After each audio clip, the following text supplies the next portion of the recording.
Hello दोस्तों, विद्यार्थी ज्ञान में आपका स्वागत है। आज हम पढ़ेंगे क्लास 10th का एक्सरसाइज 2.2 का क्वेश्चन नंबर 2। क्वेश्चन नंबर 1 मैंने पहले बता दिया है वीडियो में। अगर वो वीडियो आपने नहीं देखी है तो उसका लिंक मैं इसके डिस्क्रिप्शन में दे दूंगा, आप वहाँ से देख लीजिएगा। ठीक है, तो स्टार्ट करते हैं हम। तो क्या दे रखा है कि इसकी अल्फ़ा प्लस बीटा और अल्फ़ा इंटू बीटा, ठीक है ना, यानी दो जीरोज जो होते हैं, जीरोज पॉलिनोमियल जीरोज वो होते हैं जिस वैल्यू को x की जिस वैल्यू को हम इक्वेशन में रख दें और उस इक्वेशन की वैल्यू को जीरो कर दें तो वही उस पॉलिनोमियल का जीरोज कहलाता है। ठीक है, तो यहाँ पे क्या दे रखा है, अल्फ़ा प्लस बीटा इक्वल्स 1/4 और अल्फ़ा इंटू बीटा इक्वल्स -1। तो अब ये बोल रहा है कि आपको अल्फ़ा प्लस बीटा और अल्फ़ा इंटू बीटा दे रखा है, तो आपको इसके थ्रू जो है पॉलिनोमियल फाइंड करना है।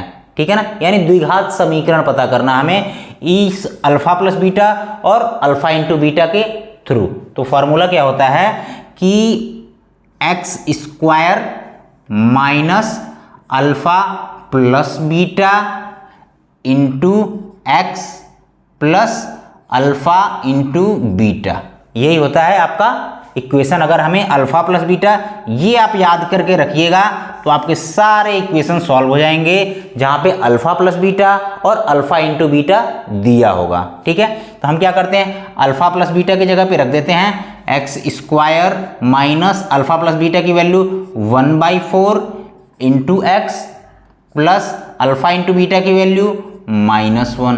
ठीक है, तो हम इसको सॉल्व करते हैं। अब इसको एक काम ये करते हैं, इसका क्रॉस मल्टीप्लिकेशन कर देते हैं दोनों में। तो इसका 4x² माइनस एक्स, अब फिर प्लस और माइनस का मल्टीप्लाई, माइनस और 4 का एक में मल्टीप्लाई होगा तो -4 मिल गया हमें द्विघात समीकरण। 4x² minus x -4। ठीक है, अगर हमें अल्फ़ा प्लस बीटा यानी जीरोज का सम और जीरोज का प्रोडक्ट हमें दिया रहे तो हम इसके थ्रू क्या कर सकते हैं, पॉलिनोमियल, क्वाड्रेटिक पॉलिनोमियल या कोई भी पॉलिनोमियल होगा उसको हम फाइंड कर सकते हैं। ठीक है, तो ये मैंने पहला बता दिया है। इसी तरह दूसरा लगाते हैं।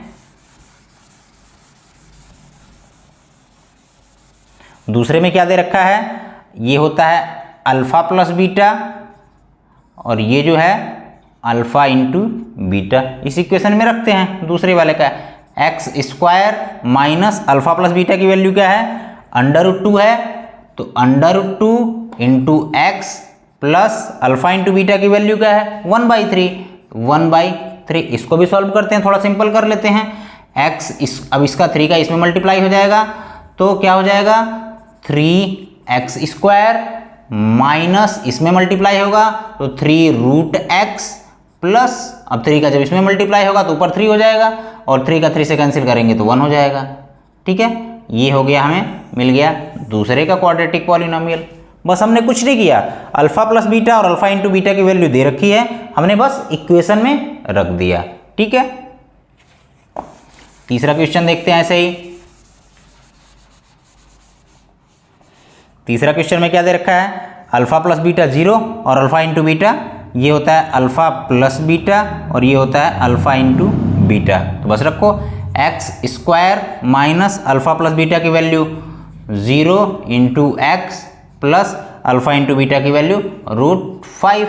तो x² माइनस, ये हमेशा ध्यान में रखिएगा आप लोग, 0 का किसी भी नंबर में, पूरे ब्रह्मांड में 0 से अगर मल्टीप्लाई कर दिया जाए 0 में तो पूरा ब्रह्मांड ही 0 हो जाएगा। ठीक है, यानी 0 से किसी भी संख्या में मल्टीप्लाई करो तो वो 0 ही आता है। 0 का x में मल्टीप्लाई करेंगे 0 प्लस √5, तो 0 का तो कुछ मतलब नहीं है, तो x² प्लस √5, ये हो गया हमारा इक्वेशन, क्वाड्रेटिक पॉलिनोमियल। ठीक है, ऐसे ही हम लास्ट वाला क्वेश्चन देख लेते हैं।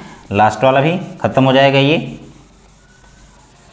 लास्ट वाले में क्या दे रखा है, अल्फ़ा प्लस बीटा और ये अल्फ़ा इंटू बीटा। ठीक है, सॉल्व करते हैं। x² minus alpha plus beta की value -1/4 into x plus alpha into beta की वैल्यू 1/4।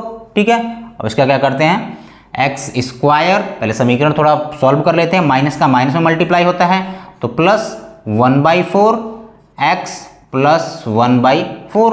अब क्या करते हैं, 4 का इसमें मल्टीप्लाई कर देते हैं, 4x square plus 1x plus 1, ठीक है, 4x square plus x plus 1, यही हो गया हमारा इसका क्वाड्रेटिक पॉलिनोमियल। ठीक है, हमें कुछ नहीं करना है, हमें बस ये देखना है कि अल्फा प्लस बीटा और अल्फा इंटू बीटा दे क्या रखा है, बस इसी इक्वेशन में सॉल्व कर देना है। ठीक है ना, ये बोर्ड के नज़रिए से भी बहुत इंपॉर्टेंट क्वेश्चन है, इस पे क्वेश्चन आते रहते हैं, इसलिए आपको इसे ध्यान से पढ़ना होगा। अगर आपको समझ में आ जाएगा तो बहुत अच्छा है। ठीक है, अगर आपको फिर भी नहीं समझ में आता है तो आप मुझे बताइए आपको कहाँ पे किस पॉइंट पे समझ में नहीं आया है, मैं आपको फिर से बताने की कोशिश करूँगा। ठीक है, अगर आपको ये वीडियो अच्छी लगी हो तो आप इसको लाइक करिएगा, सब्सक्राइब करिएगा, अगर आपने कर दिया तो इसको अपने दोस्तों से करवाइए और आगे बढ़ाइए। ठीक है, थैंक यू दोस्तों।